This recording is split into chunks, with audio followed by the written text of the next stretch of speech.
Assalamualaikum warahmatullahi wabarakatuh. Sahabat dan teman-teman panggilan Islami Channel di mana saja berada, sehat walafiat ya, dan senantiasa selalu dalam lindungan Allah Subhanahu wa Ta'ala. Amin ya Rabbal Alamin. Sahabat dan saudara-saudaraku, pada kesempatan ini saya akan menyampaikan sebuah informasi dan kabar gembira ya, tentang di Cirebon ini ada yang lebih hik ya, Gus Paris ya, yang lebih berani, lebih lantang daripada Gus Abbas ya. Dan beliau sangat menunggu sangat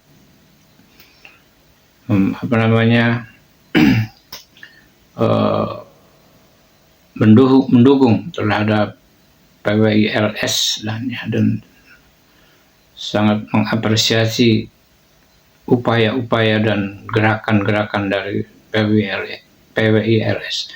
Untuk itu berbahagialah buat PWILS karena ada Gus Paris yang siap ya menjadi penyemangat di belakang Anda semuanya, saudara-saudara semuanya, dan mudah-mudahan apresiasi dan penyemangat Gus Paris ini jadi betul-betul mendorong semangat juang PWILS dalam menjaga dan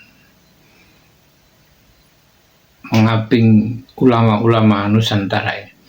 Sahabat dan saudara-saudaraku, betapa keras suaranya Gus Paris ini ya. Jadi apa lagi ya yang menjadi tidak semangatnya PWILS? Jadi harus lebih semangat karena ada suara lantang yang siap membacking kita semuanya. Untuk itu berbahagialah kepada PWILS dan mudah-mudahan perjuangan PWILS ke depan akan menjadi lebih hebat dan lebih bermanfaat bagi perkembangan negara dan agama di Indonesia. Sahabat dan saudara-saudaraku, sekali lagi mudah-mudahan hasil juang saudara-saudara akan bermanfaat dan dirasakan manfaatnya oleh seluruh warga dan masyarakat Indonesia. Baik sahabat, yuk kita simak saja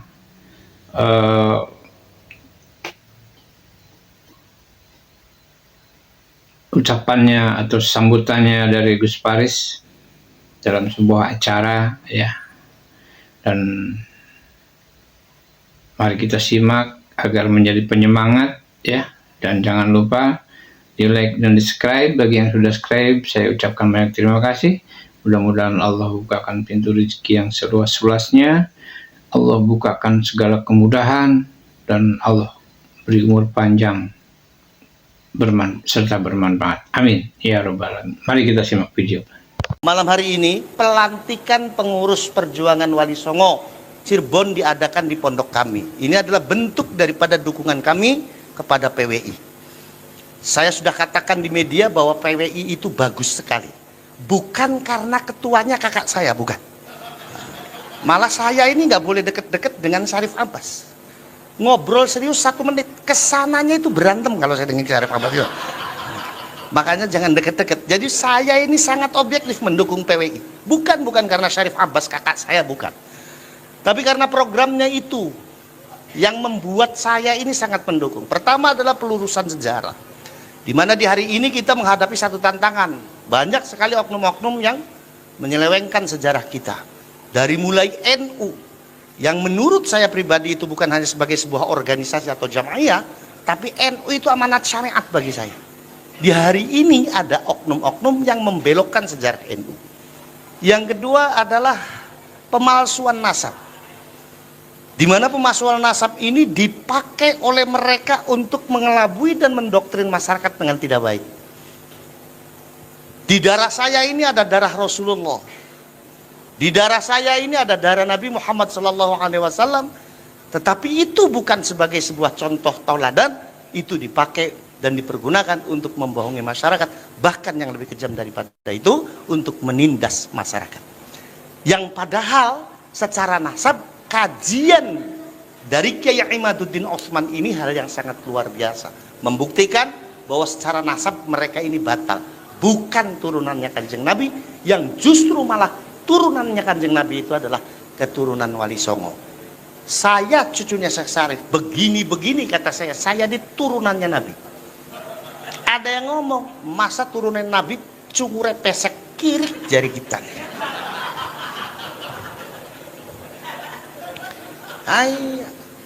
Akhirnya apa? Karena doktrinnya yang begitu kuat, akhirnya masyarakat memahami bahwa turunannya Kanjeng Nabi ukurannya cungur.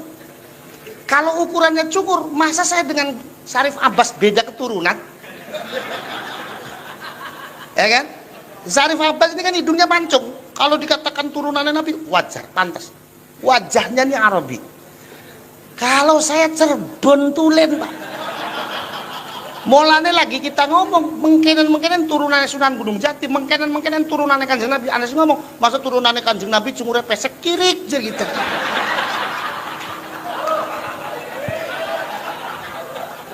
Ya boleh. Itu kalau orang Cirebon ngomongnya begitu, Ceng. Kirik. Kalau orang Jawa Timur jajuk gitu kan. Nah, ini perlu diluruskan. Kiai Imaduddin mengupas soal nasab, yang kemudian ditemukan pada dasarnya adalah kita yang memiliki jalur nasab yang pas dengan Rasulullah. Tujuannya adalah bukan untuk sombong-sombongan, tujuannya adalah bukan untuk dipamerkan, tapi tujuannya adalah sebagai contoh toladan bagi pribadi kita. Saya sampai di hari ini jangankan nyontoh Kanjeng Nabi, nyontoh bapaknya sendiri saja saya belum bisa, apalagi nyontoh kakek saya. Diceritakan yang namanya Mbah Mutaat ini besok dinyatakan umur 15 tahun itu sudah berpuasa, sampai ketika wafatnya beliau ini dalam kondisi berpuasa. Kakek saya jatuh kepada saya cucunya, untung bulan Ramadan pol saya itu puasa, untung itu, untung. Di sunnahnya Syawal orang-orang pada 1 minggu, saya cukup 3 hari saja. Ada yang nanya, Rip, ngapa di puasa makan telung dina? Bisa jarewel dari kita, ganjarannya pada baik gitu. Taka mengkononnya tergantung ikhlasnya. Maksudnya tergantung ikhlasnya, ente sih puasa seminggu pameran, kita sih telung dina menang-menang baik dari kita. Ya inilah. Nah, maka yang terjadi akhirnya apa?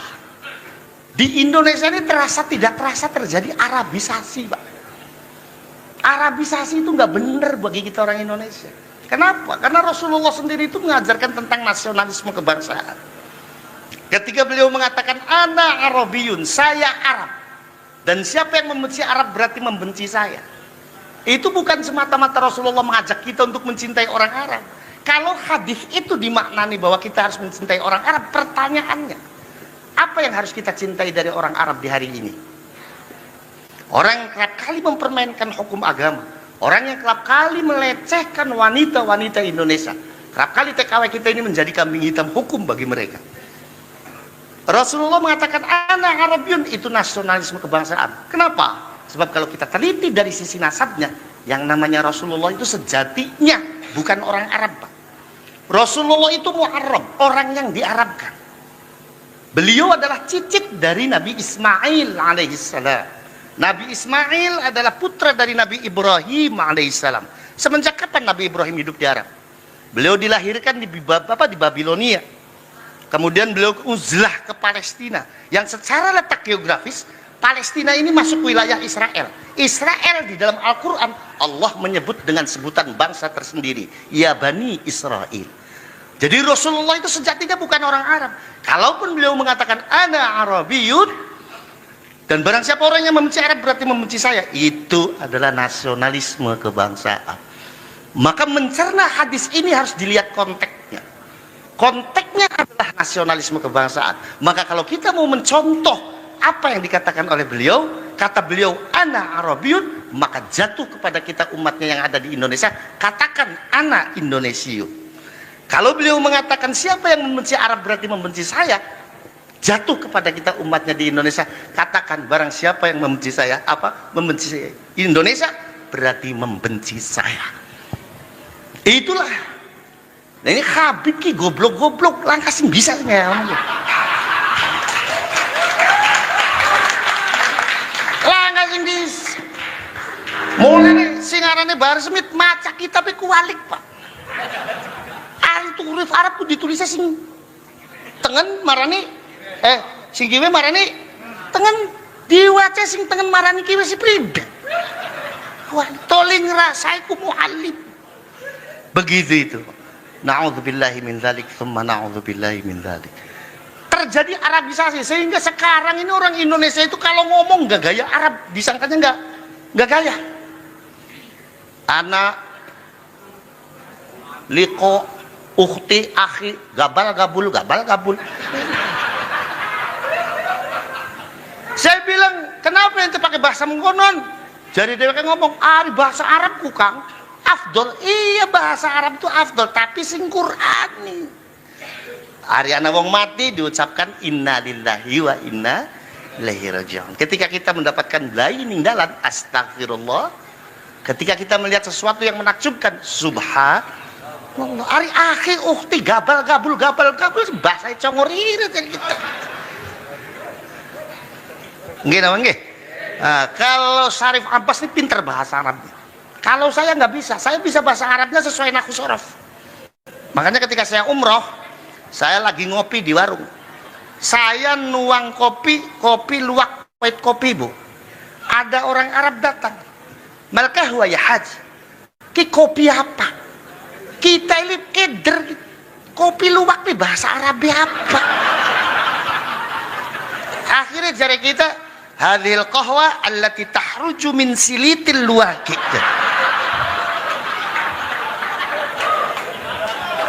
Ya tadi bahasa Arabnya apa kopi luwak? Kata teman saya yang di samping, Gus, kalau kapal api apa Gus bahasa Arabnya? Safinatun nar. Nah, ini terjadi Arabisasi, disangkanya yang namanya bahasa Arab. Akhi, ukhti, gabal gabul. Itu afdol, bukan. Yang afdol dalam bahasa Arab itu yang Qur'ani.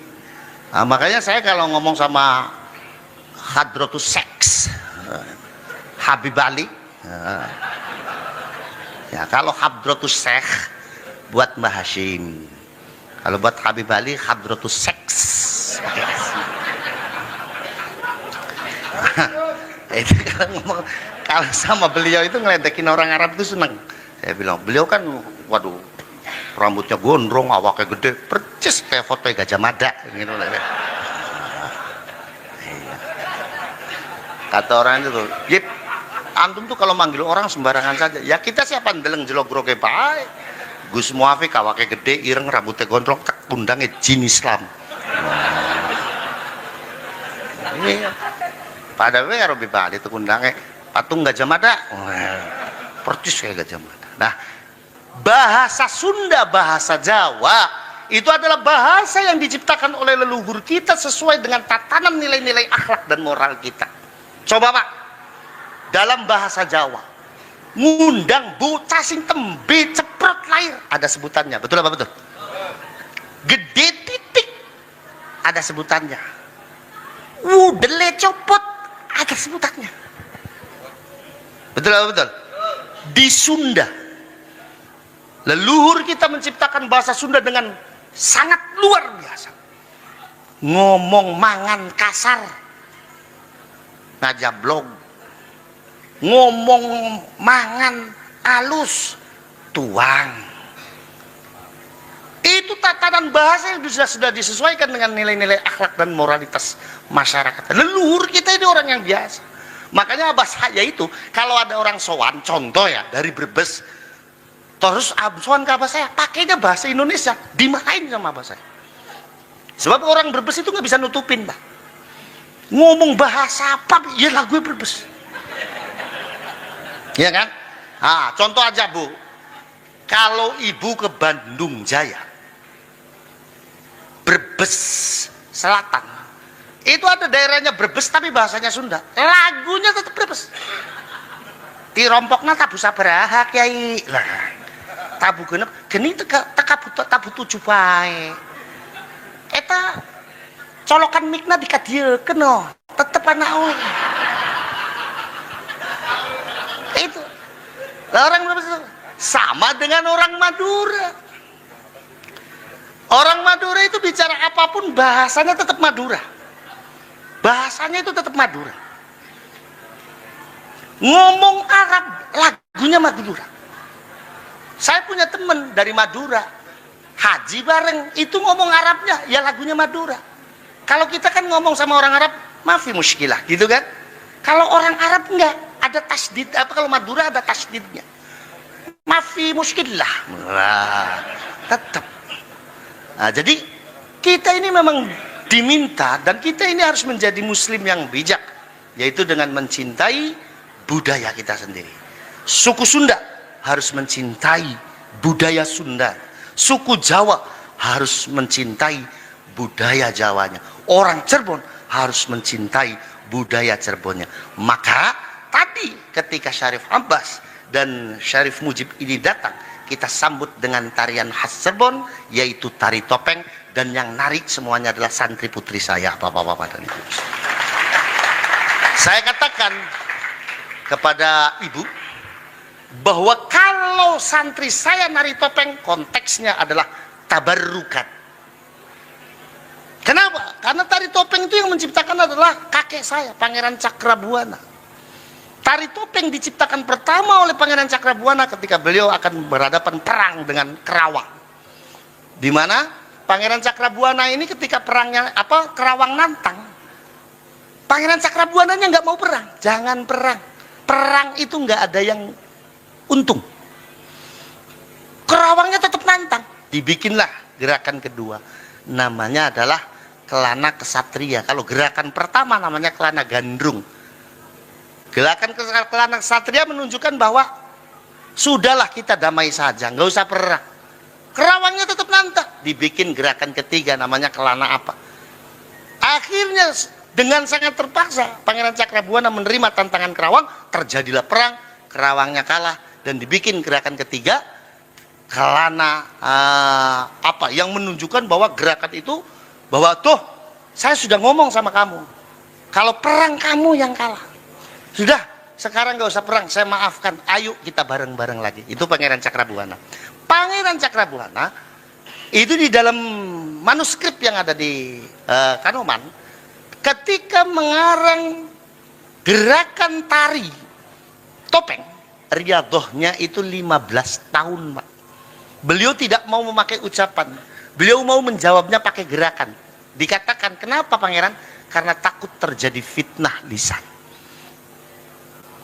Sebegitu hebatnya beliau dalam menciptakan gerakan tari, kita yang tidak paham dengan itu semua, kita hanya bisa mengkafirkan, bahkan mengharamkan. Jare wong Cirebone sekali kirik tetap kirik.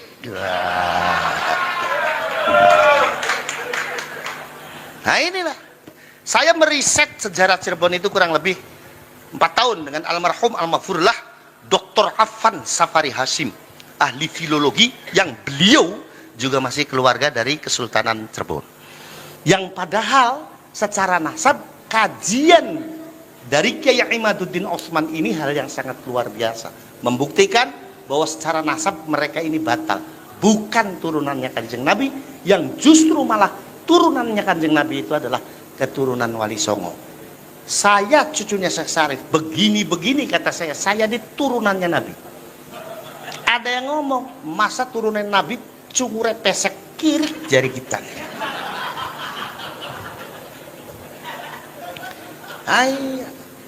Akhirnya apa? Karena doktrinnya yang begitu kuat, akhirnya masyarakat memahami bahwa turunannya Kanjeng Nabi ukurannya cungur. Kalau ukurannya cungur, masa saya dengan Syarif Abbas beda keturunan? Ya kan? Syarif Abbas ini kan hidungnya mancung. Kalau dikatakan turunannya Nabi, wajar, pantas. Wajahnya nih Arabi. Kalau saya Cirebon Tulen, Pak. Mulane lagi kita ngomong mungkinan turunannya Sunan Gunung Jati, mungkinan turunannya Kanjeng Nabi. Anas ngomong, masa turunannya Kanjeng Nabi cungure pesek kirik aja gitu.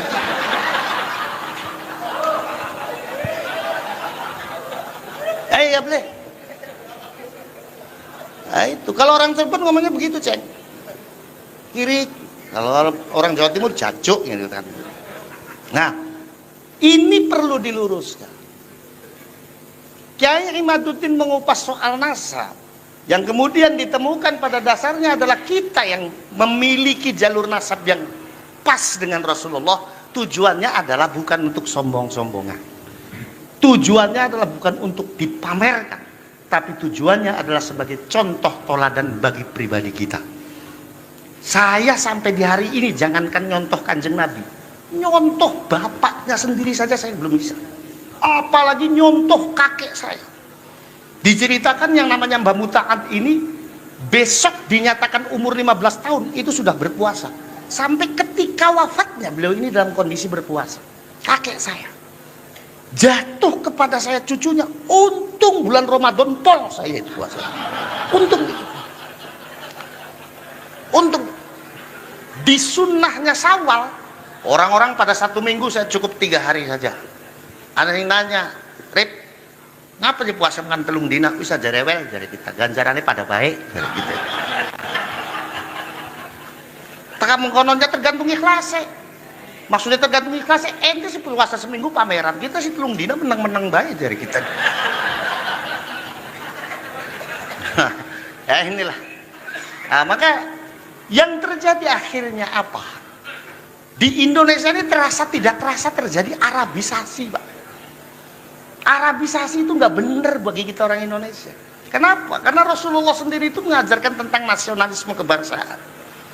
Ketika beliau mengatakan ana Arabiyun, saya Arab, dan siapa yang membenci Arab berarti membenci saya. Itu bukan semata-mata Rasulullah mengajak kita untuk mencintai orang Arab. Kalau hadis itu dimaknani bahwa kita harus mencintai orang Arab, pertanyaannya, apa yang harus kita cintai dari orang Arab di hari ini? Orang yang kerap kali mempermainkan hukum agama, orang yang kerap kali melecehkan wanita-wanita Indonesia, kerap kali TKW kita ini menjadi kambing hitam hukum bagi mereka. Rasulullah mengatakan ana Arabiyun, itu nasionalisme kebangsaan. Kenapa? Sebab kalau kita teliti dari sisi nasabnya, yang namanya Rasulullah itu sejatinya bukan orang Arab, Pak. Rasulullah itu Mu'arrab, orang yang diarabkan. Beliau adalah cicit dari Nabi Ismail alaihissalam. Nabi Ismail adalah putra dari Nabi Ibrahim alaihissalam. Semenjak kapan Nabi Ibrahim hidup di Arab? Beliau dilahirkan di Babilonia. Kemudian beliau uzlah ke Palestina, yang secara letak geografis Palestina ini masuk wilayah Israel. Israel di dalam Al-Quran Allah menyebut dengan sebutan bangsa tersendiri, ya Bani Israel. Jadi Rasulullah itu sejatinya bukan orang Arab. Kalaupun beliau mengatakan ana Arabiyun, dan barang siapa orang yang membenci Arab berarti membenci saya, itu adalah nasionalisme kebangsaan. Maka mencerna hadis ini harus dilihat konteksnya. Konteksnya adalah nasionalisme kebangsaan. Maka kalau kita mau mencontoh apa yang dikatakan oleh beliau, kata beliau ana Arabiyun, maka jatuh kepada kita umatnya yang ada di Indonesia, katakan ana Indonesiun. Kalau beliau mengatakan siapa yang membenci Arab berarti membenci saya, jatuh kepada kita umatnya di Indonesia, katakan barang siapa yang membenci saya, membenci saya Indonesia berarti membenci saya. Itulah. Nah ini Habib ki goblok-goblok langkah sing bisa ya. Langkah sing bisa.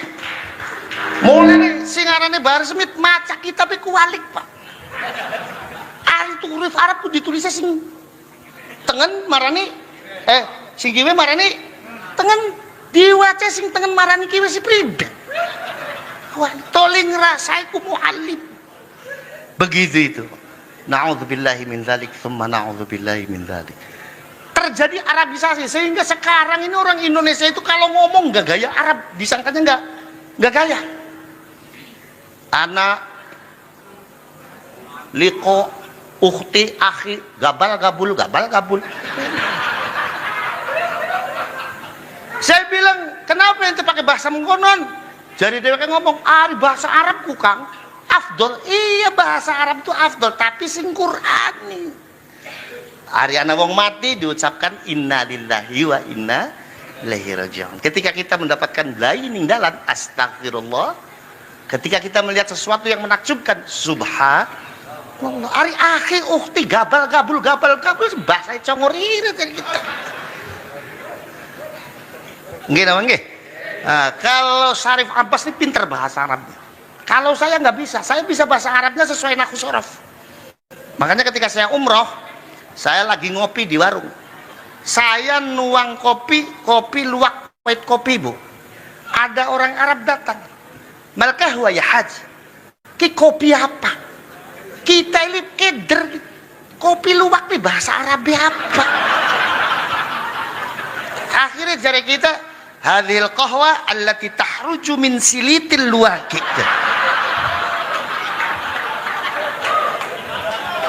Ya tadi bahasa Arabnya apa kopi luwak? Kata teman saya yang di samping, Gus, kalau kapal api apa Gus bahasa Arabnya? Safinatun nar. Nah, ini terjadi Arabisasi, disangkanya yang namanya bahasa Arab. Akhi, ukhti, gabal gabul. Itu afdol, bukan. Yang afdol dalam bahasa Arab itu yang Qur'ani. Nah, makanya saya kalau ngomong sama Hadratus Seks, Habib Ali, ya kalau Hadratus Sekh buat Mbah Hashim, kalau buat Habib Ali Hadratus Seks. Itu kalau sama beliau itu ngeledekin orang Arab itu seneng. Saya bilang, beliau kan waduh rambutnya gondrong, awaknya gede, percis kayak foto Gajah Mada gitu. Kata orang itu, "Yip, antum tuh kalau manggil orang sembarangan saja." Ya kita siapa ndeleng jelogrok bae. Gus Muafiq awake gede, ireng, rambutnya gondrong, tak undangnya jin Islam. Ini pada we karo bibali itu undangnya patung Gajah Mada. Percis kayak Gajah Mada. Nah, bahasa Sunda, bahasa Jawa itu adalah bahasa yang diciptakan oleh leluhur kita sesuai dengan tatanan nilai-nilai akhlak dan moral kita. Coba Pak, dalam bahasa Jawa, ngundang bocah sing tembe ceprot lahir, ada sebutannya, betul apa betul? Gede titik, ada sebutannya. Wudele copot, ada sebutannya. Betul apa betul? Di Sunda, leluhur kita menciptakan bahasa Sunda dengan sangat luar biasa. Ngomong mangan kasar, ngajablog. Ngomong mangan alus, tuang. Itu tatanan bahasa yang sudah disesuaikan dengan nilai-nilai akhlak dan moralitas masyarakat. Leluhur kita ini orang yang biasa. Makanya abah saya itu kalau ada orang sowan, contoh ya dari Brebes, terus sowan ke abah saya pakainya bahasa Indonesia, dimarahin sama abah saya. Sebab orang Brebes itu nggak bisa nutupin, Pak. Ngomong bahasa apa? Ya lagu Brebes. Ya kan? Ah, contoh aja Bu, kalau ibu ke Bandung Jaya, Brebes Selatan, itu ada daerahnya Brebes tapi bahasanya Sunda, lagunya tetap Brebes. Tirompokna tabu sabaraha kiai lah, tabu genep geni tabu tujuh bae. Eta colokan mikna dikadiekeun no, tetep anak we. Itu orang Brebes sama dengan orang Madura. Orang Madura itu bicara apapun bahasanya tetap Madura. Bahasanya itu tetap Madura. Ngomong Arab lagunya Madura. Saya punya teman dari Madura, haji bareng, itu ngomong Arabnya ya lagunya Madura. Kalau kita kan ngomong sama orang Arab mafi muskilah gitu kan. Kalau orang Arab enggak, ada tasdid, apa kalau Madura ada tasdidnya. Mafi muskilah. Wah, tetap. Nah, jadi kita ini memang diminta dan kita ini harus menjadi muslim yang bijak, yaitu dengan mencintai budaya kita sendiri. Suku Sunda harus mencintai budaya Sunda. Suku Jawa harus mencintai budaya Jawanya. Orang Cirebon harus mencintai budaya Cirebonnya.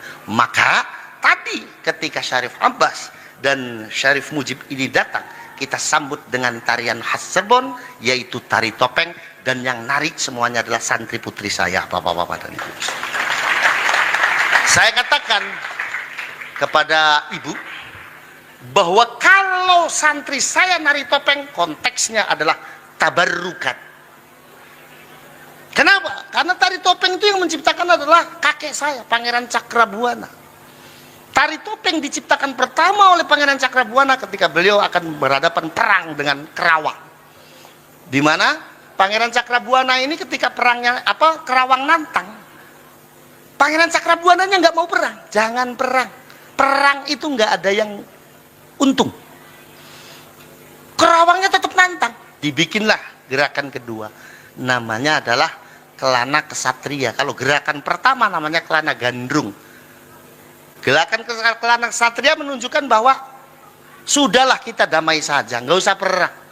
Kerawangnya tetap nantang. Dibikin gerakan ketiga namanya Kelana apa?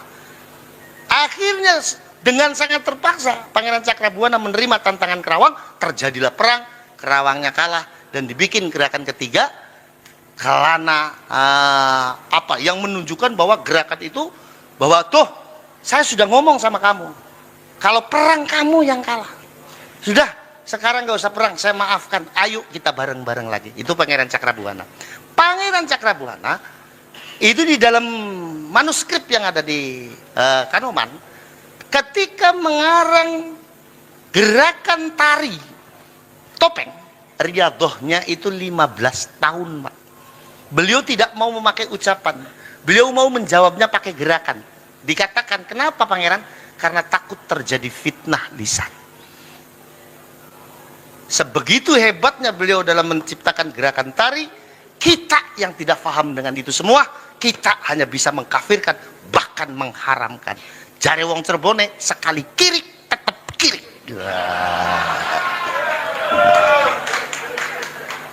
Nah inilah, saya meriset sejarah Cirebon itu kurang lebih 4 tahun dengan almarhum almarhumlah Dr. Affan Safari Hashim, ahli filologi yang beliau juga masih keluarga dari Kesultanan Cirebon. Meriset dan saya menemukan semuanya. Sampai sintren maknanya apa. Banyak sekali. Sak telembuk itu riset nih. Cuma beli ketemu jawabannya ngapa sih Rada di telembuk beli ketemu jawabannya. Jadi sekali lagi saya sangat mendukung PWI, bahkan di kedepannya PWI Cirebon harus lebih maju. PWI Cirebon harus lebih maju. PWI Cirebon harus lebih maju. Ingat, di pundak kita ada amanah perjuangan dari Wali Songo, yang itu adalah guru bagi ulama-ulama kita di Jamaiyah Nahdlatul Ulama. Itu saja. Sekali lagi selamat datang di Pondok Pesantren Nahdlatul Ummah. Saya mohon ziyadah doa dari para kiai. Mudah-mudahan saya diberikan kekuatan untuk terus mengemban amanat dari almarhum al-maghfurlah Sayyid Syarif Kiai Al-Haj Fuad Hashim Al-Husaini. Terima kasih, mohon maaf, wallahul muwaffiq ila aqwamit thariq. Wassalamualaikum warahmatullahi wabarakatuh.